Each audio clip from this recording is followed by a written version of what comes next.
அனைவருக்கும் வணக்கம். வருகிற ஜூன் மாதம், அதாவது இன்னும் ஒரு வாரத்தில் பள்ளிகள்லாம் திறக்க போகிறாங்க. லட்சக்கணக்கான மாணவர்கள் மகிழ்ச்சியாக பள்ளிக்கு போக போகிறாங்க. இந்த நேரத்தில் லட்சக்கணக்கான மாணவர்கள் பாதிக்கப்படுவதை பற்றி உங்களிடம் நான் சொல்லியாக வேண்டும். ரைட் டு எஜுகேஷன் ஆக்ட் அதன்படி தனியார் பள்ளிகளில் ஏழை மாணவர்களை சேர்க்கின்ற அந்த சேர்க்கை முறை இந்த வருடம் நடைபெறவில்லை.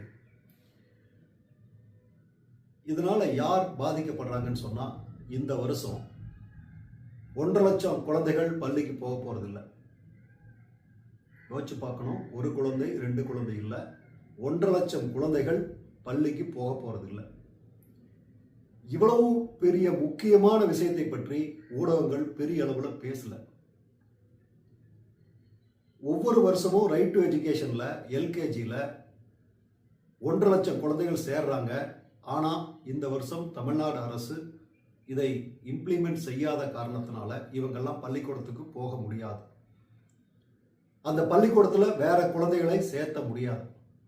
அதனால் இத்தனை குழந்தைகள் படிக்க முடியாமல், பள்ளிக்கூடத்திலையும் வேற யாரும் சேர முடியாமல் ஒரு இக்கட்டான சூழ்நிலை இன்றைக்கு தமிழ்நாட்டில் இருக்கு. இந்த 1.5 லட்சம் குழந்தைகள் மட்டுமல்ல, ஏற்கனவே ரைட் டு எஜுகேஷன் ஆக்ட்ல சேர்ந்த 3.25 லட்சம் குழந்தைகள், இந்த குழந்தைகளுக்கு அரசாங்கத்துக்கிட்ட இருந்து பணம் வராதனால அந்த பள்ளிக்கூடத்தில் இருக்கக்கூடிய மேனேஜ்மெண்ட் இந்த பேரண்ட்ஸ் கிட்ட பணத்தை கட்டுன்னு சொல்லி நச்சரிக்க போறாங்க, துன்புறுத்த போறாங்க. அந்த குழந்தைகளும் வேற வழி இல்லாமல் தவிக்க போறாங்க. கிட்டத்தட்ட ஒரு 5 லட்சம் குடும்பங்கள் தமிழ்நாட்டில் இக்கட்டான சூழ்நிலையில் உள்ளது என்பதை நான் தெரிவித்துக் கொள்கின்றேன். பணம் இருக்கிறவங்களாம் சந்தோஷமா ஸ்கூலுக்கு போறான். இந்த மாதிரி ஏழை குழந்தைகள், எல்கேஜியில் படிக்கக்கூடிய குழந்தைகள், இதுவரைக்கும் ஆர்டியில் சேர்ந்த குழந்தைகள் எல்லோருக்கும் மிகப்பெரிய அளவில் பாதிப்பு ஏற்பட்டிருக்கு. குறிப்பாக தமிழ்நாட்டில் மத்திய அரசாங்கம் கண்ணை மூடிக்கொண்டு பணம் கொடுக்க மாட்டேன் என்று சொல்கிறார்கள். கண்டிக்கிறோம். தமிழ்நாடு என்பது இந்தியாவிலே இருக்கிறது, மனதில் வைத்துக் கொள்ளுங்கள். இந்தியாவில் இருக்கின்ற ஒரு மாநிலத்தில் லட்சக்கணக்கான குழந்தைகளை பாதிப்பு ஏற்படுத்துகின்ற வகையில் வேண்டுமென்றே பணம் கொடுக்காமல் இருப்பது மிகப்பெரிய குற்றம். ஹிட்லர் செய்யற விட மோசமான கொடுமையை மத்திய அரசாங்கம் செஞ்சுட்டு இருக்கீங்க. நான் கேட்குறேன், மாநில அரசாங்கத்தோட உங்களுக்கு பிரச்சனை இருக்கிறதுனால இந்த சாதாரண பிஞ்சு குழந்தைகள் என்ன பண்ணுவாங்க? இவங்க மேல உங்களுக்கு கருணை இல்லையா? ஏன் பணத்தை கொடுக்க மாட்டேங்கிறீங்க தமிழ்நாட்டுக்கு இந்த குழந்தைகளுக்கு படிக்கிறதுக்கு? உங்களுக்கு இருக்கக்கூடிய பிரச்சனையினால இந்த குழந்தைகள் பாதிக்கணுமா? 4 வருஷமா நீங்க பணம் கொடுக்கல. எதுக்காக நிறுத்தி வச்சிருக்கீங்க? என்ன சொல்றீங்க? எங்ககிட்ட பாலிசியில சைன் போடல. நான் கேட்கிறேன்,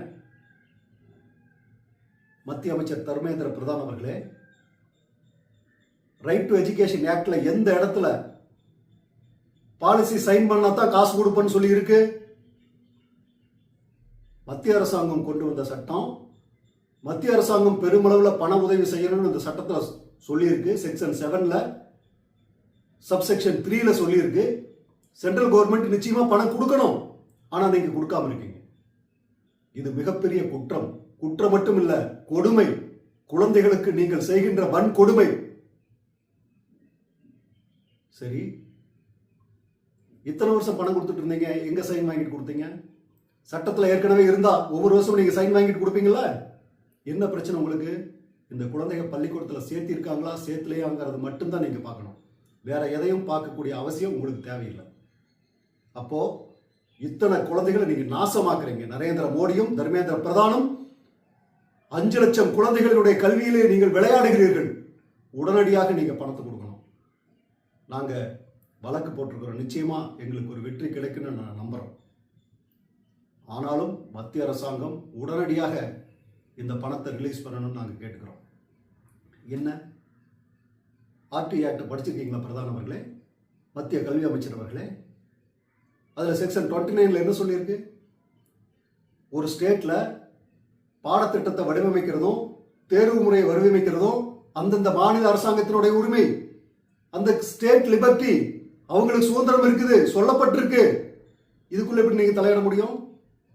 நாங்க சொல்றதா கேட்டா தான் பணம் கொடுப்போங்கிறது எவ்வளவு பெரிய அயோக்கியத்தனம். மத்திய அரசாங்கம் ஏழை குழந்தைகள் மீது அவர்கள் கல்வியிலே நீங்கள் விளையாடுகிறீர்கள். வன்மையாக கண்டிக்கின்றோம். இது ரொம்ப நல்லா இல்லை. அதே மாதிரி நம்முடைய மாநில முதலமைச்சர்கிட்டையும் நாங்கள் ஒரு கோரிக்கை வைக்கிறோம். நீங்க ஏன் இவ்வளவு லேட்டா நடவடிக்கை எடுக்கிறீங்க? உச்சநீதிமன்றத்தில் வழக்கு போயிருக்குன்னு சொல்றீங்க. 4 வருஷமா பணம் கொடுக்கல. ஏன் போன வருஷம் இந்த ஆக்டிவிட்டிஸ் எடுக்க மாட்டேங்கிறீங்க? எடுக்கல. அப்ப எடுத்திருந்தா இன்னொரு ஒரு சொல்யூஷன் கிடைச்சிருக்கும்ல. அந்த ஸ்டூடெண்ட் அட்மிஷனை நிறுத்தி வச்சுட்டு கேஸுக்கு போயிருக்கீங்க. உங்களுக்கு என்ன அக்கறைன்னு கேட்கிறேன். அட்மிஷன் ஓபன் பண்ணுங்க, பணம் வாங்குறது அப்புறம் பார்த்துக்கலாம். இப்ப எவ்வளவு கோடி பிரச்சனை? 300 கோடி தானே. உங்களுக்கு 300 கோடி பெரிய பிரச்சனையான்னு கேட்கிறேன். ஒரு ஈரோடு தேர்தலில் நீங்க செலவு பண்ணது 500 கோடி.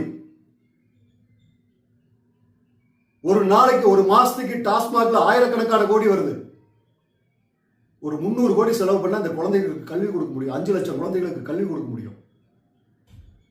அது நீங்க பண்ணுங்களா? பண்ணிட்டு அதுக்கப்புறம் மத்திய அரசாங்கத்திட்ட சண்டை போடுங்களா? ஏன் இதை நிறுத்தி வச்சிருக்கீங்க? எல்லா குழந்தைகளும் பள்ளிக்கு போகும்போது 1.5 லட்சம் குழந்தைகள் பள்ளிக்கு போகாம தவிக்குது. இதை பத்தி கொஞ்சமாவது கவலை இருக்கா உங்களுக்கு? நீங்க தானே மாநில முதலமைச்சர். நீங்க என்ன சொன்னீங்க? 10,000 கோடி இல்லைனாலும் பரவாயில்ல, தமிழ்நாடு தாங்கும்னு சொன்னீங்கல்ல. 300 கோடி தான் கேட்கிறோம். இந்த 300 கோடி ரூபாய் மத்திய அரசாங்கம் கொடுக்க வேண்டிய பணம். இந்த பணத்தை தமிழ்நாடு அரசாங்கமே ஏத்துக்கிட்டு உடனடியாக அட்மிஷன் தொடங்குங்க. ஒரு வாரத்தில் பள்ளிக்கூடம் திறக்க போகுது. இனி எப்ப அட்மிஷன் பண்றது? ஏற்கனவே 3 லட்சம் பேருக்கு பணம் கொடுக்கல. அவங்க என்ன பண்ணுவாங்க? 5 லட்சம் பேர் பாதிக்கப்பட்டிருக்காங்க. மத்திய மாநில அரசாங்கத்தினுடைய நடவடிக்கையின் காரணமாக ஏழை குழந்தைகள் படிக்கிறதுக்கு வழி இல்லாம உட்கார்ந்து இருக்க போறாங்க. இதெல்லாம் வேடிக்கை பார்த்துட்டு இருக்க போறீங்களா? தீர்ப்பு வர வரைக்கும் வெயிட் பண்ணிட்டு இருக்க போறீங்களா?